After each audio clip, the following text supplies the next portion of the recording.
Aloha everybody and welcome to the first extra video of Sonic Riders Zero Gravity. So just like the first game, there are races that weren't in story mode that I am going to be showing off. For example, a counter level to the Mobius Strip boss fight, and that is Astral Babylon.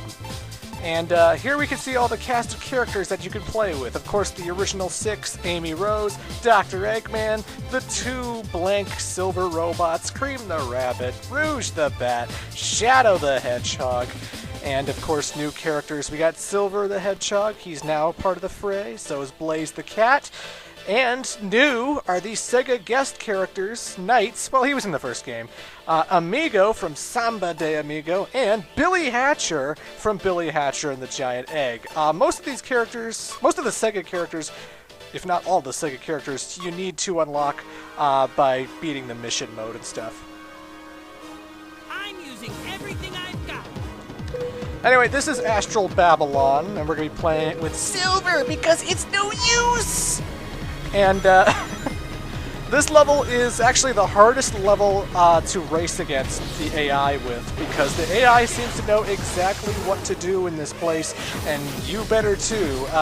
The thing about this level, it's you can tell by the map in the top right corner, it's just very simple, you know.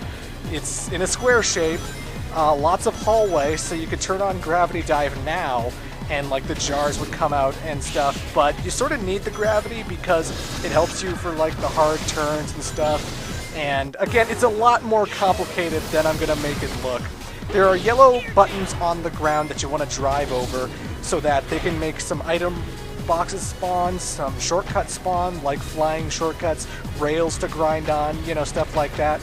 Again, I can gravity dive here and stuff, but I'm telling you, I actually had to redo this race multiple times because the AI just kept kicking my ass in this area. And, you know, maybe some people are better at it than I am, but another thing that's kind of awkward, sometimes when you gravity dive, the doors that open up, they might close because another person already went through the doors and you're kind of coming up a little bit too late. And so what happens is, the person who passed, the doors are closing because he just went by them, but you're coming up to the doors as they're closing, and then you run into them, and you get stunned, and you completely screw up your progress, and the person who's already passed the door is getting a big boost of speed and whatnot. You know, we don't have a boost button in Zero Gravity, so you sort of have to rely on all the tricks of the trade, and it can be quite tedious, quite difficult. There's lots of things to keep in mind, you know, sometimes the walls fall out and then you gotta like do some hard turns to get back on the track and stuff, and it's not a level for the faint of heart. I think the other levels I'm going to be showing off are a lot easier. Astral Babylon's not very long, it's very square shaped, but it's very, very challenging, and I barely managed to get first place this time. Every other attempt I had was just awful, just awful. But now it's 80s Boulevard! Now, witness my true power. And we're going to be playing it with Shadow, who's going to show us his true power. I don't know what it is about Jason Griffith's Shadow the Hedgehog. It's just so seductive? Seriously, it feels like he's trying to come on to the audience. Hi, everybody. I'm Shadow. Anyway. Unlike the first game, his default board is not jet skates. He actually has a hoverboard this time around, and his default board is still speed type, so he will grind on rails. Silver's default board was flying, so that's why I had a flying gear. But, you know, 80s Boulevard is another one of those fun levels, like the Sega Carnival in the first game, that is basically, it's a big city filled with Sega advertisements everywhere, and you know, I really love the fact that it's a city because there's subways to ride on, there are cars to gravity dive off of. The one thing that will suck is if you're not a power type, or if you're a power type who hasn't activated his bike gear yet, the cars can actually stun you and hurt you, just like the cars in the first game for like the Metal City and stuff, you know?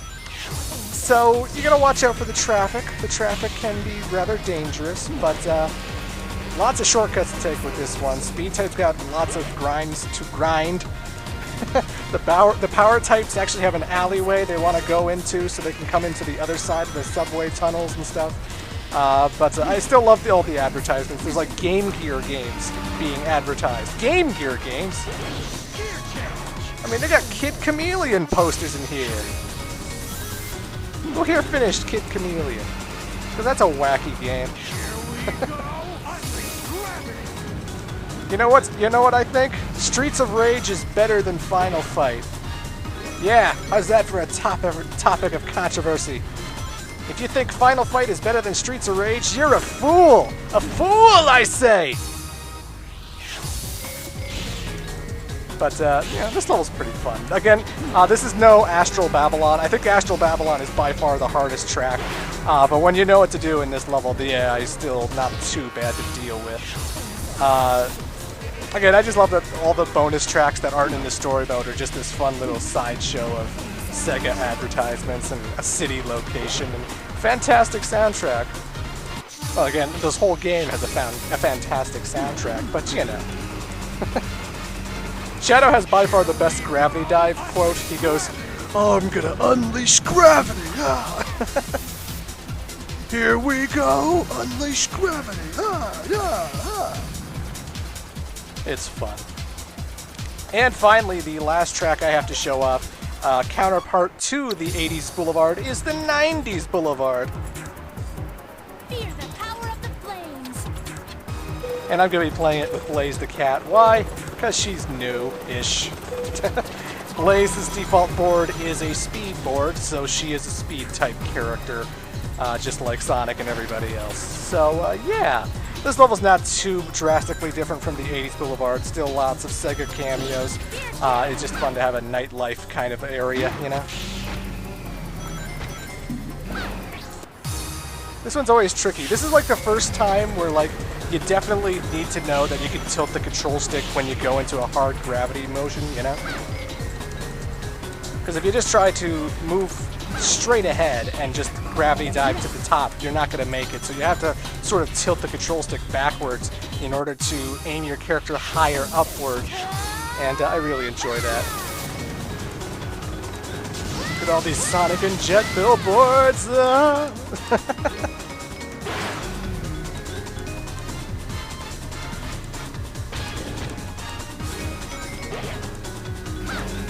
Fun stuff. But in case you're wondering, Knights is a flying type character, Amigo is a speed type character, and Billy Hatcher is a power type character. Again, all these characters can use whatever boards you want them to use, so they don't have to be power type, they don't have to be speed type, they can be whatever you want, kids. And I will be showing off the boards and missions and stuff in the second extra video. But this one's just purely for the racetracks themselves. And a lot of people corrected me on the second silver robot, the main baddie. Apparently he is both a power type and a flying type. He can also activate the flying pads and fly through the flying rings.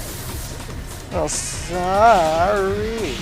I did a practice run of that guy, and you know what? I didn't bother to try the flight pad because I just assumed that because he was barreling through cars and stuff, he was a power type too. I tried grinding on a rail, I think, and he didn't do it. Besides, I don't care. He handles like shit. I'm going to be showing that in the extra video. He handles like such shit. It doesn't matter. I played one race with him and I knew never to touch him ever again. SCRHGGP, whatever generic stock villain of the week. Who cares? Who cares? But yeah, I rather enjoy these other tracks. 80s Boulevard is the one I always play back over and over and over again. That's just fun. Anyway, guys, I will have one more extra video coming up where I show off other boards, missions, and the soundtrack, or at least the vocals. So yeah, until then, toodles.